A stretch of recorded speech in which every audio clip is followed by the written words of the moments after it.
چې خپل قام دې آباد غوښتی او آباد وي، چې خپل قام دې آباد غوښتی او آباد وي، چې تش ځان دې آباد وغوښتو برباد شوي، او د دې خپل ځان غلامۍ د بل غلام کړي، شي آزاد به خو له ځانه که آزاد شوي. که خپل سر بچ کول غواړي سرمایه به ورکوي، که د بل په سوري ژوند کړي سرسایه به ورکوي. دا د مینې دور نه دی، زمانه د کاروبار ده چې د چا په زړه کې اوسي کرایه به ورکوي.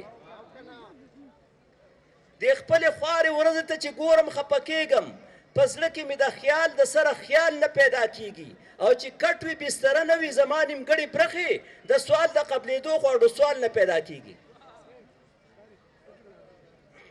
آخري قطه ده تاسو ته وایم چې ښایسته شاه زلمي مړه شو، د علاج طاقت یې نه و، علاج ډېر هسپتال غټ و خو د دیو د حصې نه و، علاج ډېر هسپتال غټ و خو د دیو د حصې نه و. بل خوا هم یو مریض مړ شو او پرې افسوس خلکو دا وکړو چې ډېر مال دولت پې خرج شو، سړی د پیسې نه و. مننه.